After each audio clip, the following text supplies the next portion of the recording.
Hi friends, இப்போ நம்ம மகனது பக்கம் மகனதில் நம்ம காவேரி ஒரு பக்கம் வெளியே போங்கடா போங்கடா போங்கடான்னு சொல்லிட்டு கத்தி நினச்சி சுற்றி எடுத்துட்டு சுற்றுன்னு சுற்றுதுங்க. கடைசியில் இப்படி சுற்றி வரையமா அப்படிங்கிற மாதிரி ஆச்சு. வெளியே தள்ளிக்கிட்டே வந்துட்டு இருக்க டைமில் போலீஸ்கார அங்கிள் வந்துட்டாரு. ஐயோ கரெக்ட் டைமுக்கு வந்து நிற்கிறாரு அப்படிங்கிற மாதிரி. காட்டு பூச்சி வேலையை கட்டுறா ரேஞ்சுக்கு என்னமா காட்டிகிட்டு இருக்கேன்னு சொல்லிட்டு கண்ணா பண்ணான்னு கேள்வி கேட்க, ஏங்க அவங்க தானங்க தப்பு பண்ணாங்க, எதுக்கு ரூம்குள்ளே வந்தாங்க வீட்டுக்குள்ளே வந்தாங்கன்னு கேள்வி கேளுங்க அப்படின்னு சொல்லிட்டு கண்ணா பின்னான்னு சொல்கிறாங்க. சொன்னதுக்கு உடனே போலீஸ்கார அங்கிள், நீ இப்போ சுற்றி வச்சுட்டு நிற்கிறதுக்கே உன் மேலே கேஸ் போட்டு உள்ளே உட்கார வைக்கலாம், ஆனால் போட்டுமான்னு சொல்லி கேட்க, போடா பண்ணி மூஞ்சி வாயா அப்படிங்கிற மாதிரி ஆச்சு. க்ளோஸ்அப்பில் மூஞ்ச காமிக்காதரா, ரொம்ப கொடூரமாக இருக்கடா அப்படிங்கிற மாதிரி ஆச்சு.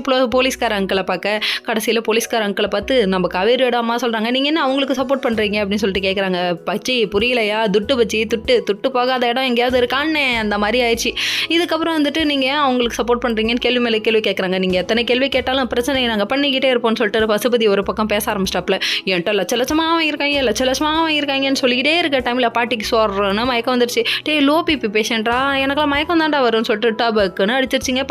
பாட்டியை தூக்குடா, ஆஸ்பத்திரிக்கு போங்கடா, பாட்டிக்கு பாயசம் ஆகிட போகுது, சடுகுடுன்னு ஓடிட்டாங்க. ஓடி கொண்டு போய் அட்மிஷனை போட்டால் பெருமூச்சு வாங்குறாங்க. என்ன பண்ணுறது, இவ்வளோ நேரம் தம் கட்டிட்டு பேசுகிறோம்ல, அப்புறம் பெருமூச்சு வாங்கி தானே ஆகணும், அப்பாடா அப்படிங்கிற மாதிரி ஆயிடுச்சு. அதுக்கப்புறம் பார்த்தா இவங்க தூக்கிட்டு போய் நிற்க வைக்க, கடைசியில் அங்கே பார்த்தா மண்டமேல இருக்க கொண்டே மறந்துச்சு நம்ம காவேரியோட அம்மா. என்னப்பா அப்படின்னு சொல்லி பார்க்குறீங்களா, அங்கே போனால் ஐயோ போச்சுடி, அச்சோ போச்சுடி, இது எதுக்குமா அழுகிறேன்னு சொல்லி கேட்டால், ஒரிஜினல் வீட்டோட பத்திரத்தை இப்படி விட்டுட்டேன்டி அப்படிங்குது. பொறுப்பில்லாத தாய் கிழவி ஓரமாக போயிடு அப்படின்னு சொல்லிட்டு கத்துறாங்க. அதுக்கப்புறம் நான் பார்த்துக்கிறேன், நீ கவலைப்படாதம்மா, எல்லாத்தையும் நீ பார்த்துக்கோமா, எல்லாத்தையும் உன் தலையில் தூக்கி போட்டுக்கு, ஏன்னா சுமக்கிறதுக்கு தான் அங்கே விஜய்னு ஒரு இழிச்சவன் இருக்கானே, அதனால் அவன் பார்த்துக்குவான்ட்டு அசால்ட்டாக இருக்கீங்க, கவனிச்சிக்கிறேன் இருங்க அப்படிங்கிற மாதிரி.